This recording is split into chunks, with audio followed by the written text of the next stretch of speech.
KTR quash petition పై high court విచారణ జరిపింది. కేటీఆర్ తరపు లాయర్లు వాదనలు పూర్తయ్యాయి. ఫార్ములా ఈ కార్ రేస్ కేసులో కేటీఆర్ క్వాష్ పిటిషన్ వేశారు. కేటీఆర్ తరఫున వాదనలు సుప్రీంకోర్టు సీనియర్ న్యాయవాది సిద్ధార్థ దవే వాదనలు వినిపించారు. ఏసీబీ ఎఫ్ఐఆర్లో కేటీఆర్ లబ్ధి పొందినట్లు ఎక్కడా లేదన్నారు సిద్ధార్థ దవే. ఫార్ములా ఈ కార్ రేస్ సీజన్ 10 నిర్వహణ కోసం మంత్రిగా కేటీఆర్ అనుమతులిచ్చారన్నారు. ఈ కేసులో అవినీతి నిరోధక చట్టంలోని సెక్షన్లు వర్తించమన్నారు దవే. ఏడాది తర్వాత కేటీఆర్పై కేసు నమోదు చేశారని కోర్టుకు తెలిపారు సిద్ధార్థ దవే. ఈ కేసులో కేటీఆర్ ఎలాంటి నిధులు వాడుకోలేదన్నారు. ఐపీసీ 409 కూడా ఈ కేసులో వర్తించదన్నారు. ప్రభుత్వ నిధులు దుర్వినియోగం అనేది అవాస్తవమన్నారు దవే. బిఎన్ఎస్ వచ్చాక ఐపీసీ సెక్షన్లు ఎందుకు పెట్టారని హైకోర్టు ప్రశ్నించింది.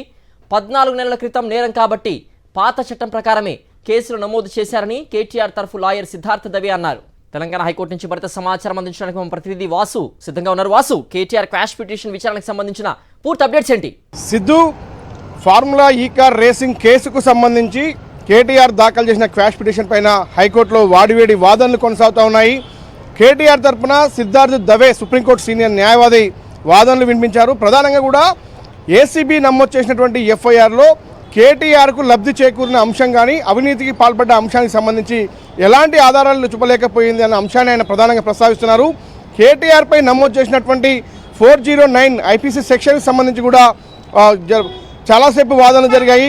ప్రధానంగా ఆ సెక్షన్ ఈ కేసులో అప్లికేబుల్ కాదు అన్న విషయాన్ని చెప్తుంది. ఎందుకంటే అది నాన్ బెయిలబుల్, 10 ఏళ్ల నుంచి జీవితాంతం జైలు పడే అవకాశం ఉంది. కాబట్టి ఆ సెక్షన్ ఎక్కడ కూడా, ఎందుకంటే అవినీతి అంశమే ఇక్కడ లేనప్పుడు ఆ సెక్షన్ ఎలా పెడతారన్న విషయాన్ని ఆయన పలు సుప్రీంకోర్టులతో పాటు హైకోర్టులకు సంబంధించినటువంటి గత తీర్పులను కూడా ఆయన ఇక్కడ ఉటంకించారు. మరోపక్క కౌంటర్ దాఖలు చేసిన నేపథ్యంలో కూడా ఆ కౌంటర్లో కూడా కేటీఆర్ అదే అంశాన్ని ప్రస్తావించారు. అవినీతి ఎక్కడా జరగలేదు.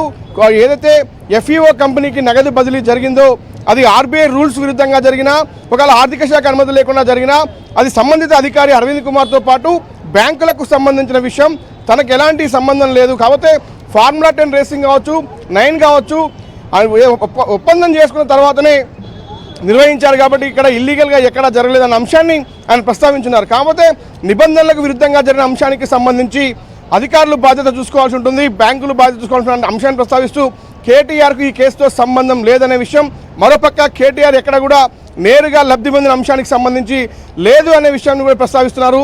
కేసు కూడా ఎప్పుడో 14 నెలల క్రితం, సంవత్సరం క్రితం కూడా వెలుగులోకి వచ్చిన నేపథ్యంలో కూడా ఇప్పుడు ఎందుకు కేసు నమోదు చేశారు, మరోపక్క ఎఫ్ఐఆర్ సంబంధించి కూడా బిఎన్ఎస్ యాక్ట్ ఎందుకు పెట్టలేదు అనే అంశాన్ని కూడా ప్రస్తావించిన నేపథ్యంలో కూడా ఏడాది క్రితం పాత యాక్ట్ ప్రకారమే ఎఫ్ఐఆర్ ఐపీసీ సెక్షన్లు యాడ్ చేశామని కూడా కోర్టుకు చెప్పారు.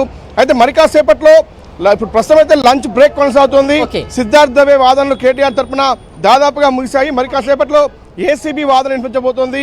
ఏసీబీ సంబంధించి మరి ఎలాంటి వాదన వినిపించబోతోంది, కేటీఆర్కి ఏ విధంగా లబ్ధి చేకూరిన అంశానికి సంబంధించి ఆయనే అనుమతించిన అంశం కావచ్చు, హెచ్ఎండీ ఆయన పరిధిలో కావచ్చు, ఇవన్నీ అంశాలు కూడా ఏసీబీ ప్రస్తావిస్తుంది. ఇరుపక్షాల వాదన తర్వాత హైకోర్టు ఇచ్చే తీర్పు చాలా కీలకంగా కాబోతుంది.